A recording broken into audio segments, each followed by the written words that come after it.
বাংলা কাঠঠোকরা সিপিডি গোত্র বা পরিবারের অন্তর্গত ডাইনোপিয়াম গণের অন্তর্ভুক্ত এক প্রজাতির অতি পরিচিত পাখি। শহুরে এলাকায় বসবাস করে এমন অল্প সংখ্যক কাঠঠোকরার মধ্যে বাংলা কাঠঠোকরা একটি। তীক্ষ্ণ করকরে ডাক এবং ঢেউয়ের মতো উড্ডয়ন প্রক্রিয়া এই প্রজাতিটির বিশেষ বৈশিষ্ট্য।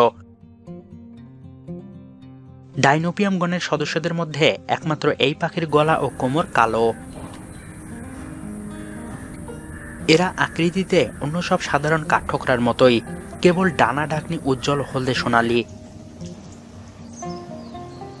এদের কোমর বড় কাঠঠোকরার মতো লাল নয়, বরং কালো। দেহতল সাদা ও তাতে কালো আঁশের মতো দাগ রয়েছে।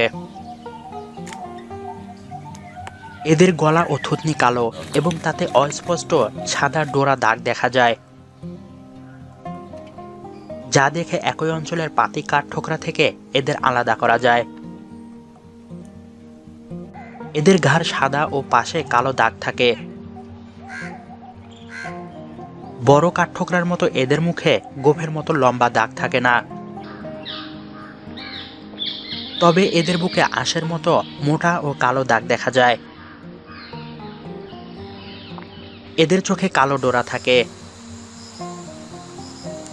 এদের ডানার গোড়া ও মধ্যপালক ঢাকনিতে দুই সারি সাদা ও ফিকে ফুটকি থাকে। এদের পিঠ ও ডানার অবশেষ সোনালী।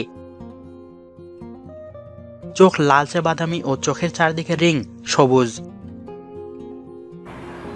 এদের পা ও পায়ের পাতা ধূসরাভ সবুজ। এদের ঠোঁটের রং শিংরঙা ও কালোর মিশ্রণ থাকে। পুরুষ ও স্ত্রী পাখির চেহারার পার্থক্য তাদের চাঁদি ও ঝুঁটির রঙে। পুরুষ কাঠঠোকরা চাঁদি ও ঝুঁটি টকটকে লাল। স্ত্রী কাঠঠোকরা ঝুঁটি লাল কিন্তু চাঁদি কালো ও সাদা ফুটকি থাকে। অপ্রাপ্তবয়স্ক পাখির দেহ অনুজ্জ্বল, বাকি সব স্ত্রী পাখির মতো, তবে স্ত্রী পাখির মতো চাঁদির কালো অংশ থাকে না। অন্যান্য কাঠঠোকরার মতো বাংলা কাঠঠোকরার ঠোঁট মজবুত ও চোখা। এদের লেজও খাটো, দৃঢ় ও গাছের ডালে ঠেস দিয়ে রাখার উপযোগী। এদের পা ডাইগোড স্টাইল, অর্থাৎ দুটি আঙ্গুল সম্মুখমুখী ও দুটি পশ্চাৎমুখী। এদের জিভ লম্বা এবং গর্ত থেকে পোকামাকড় টেনে বের করার উপযোগী। এই পাখির শ্বেত প্রকরণ রয়েছে বলে রেকর্ড করা হয়েছে। ওয়েস্টার্ন ঘাটসে প্রাপ্ত দুটি পুরুষ নমুনা থুতনিতে লাল ছোপ দেখা গেছে।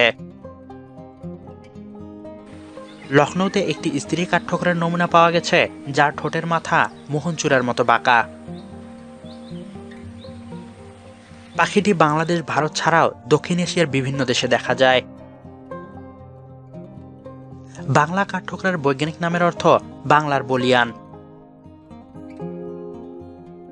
সারা পৃথিবীতে এক সীমিত এলাকা জুড়ে এদের বিস্তৃতি, প্রায় 30,10,000 বর্গ কিলোমিটার এলাকা জুড়ে এদের আবাস। বিগত কয়েক দশক ধরে এদের সংখ্যা অপরিবর্তিত রয়েছে, আশঙ্কাজনক পর্যায়ে পৌঁছায়নি। সে কারণে IUCN এই প্রজাতিটিকে ন্যূনতম বিপদগ্রস্ত বলে ঘোষণা করেছে। বাংলাদেশের বন্যপ্রাণী আইনে এই প্রজাতিটি সংরক্ষিত।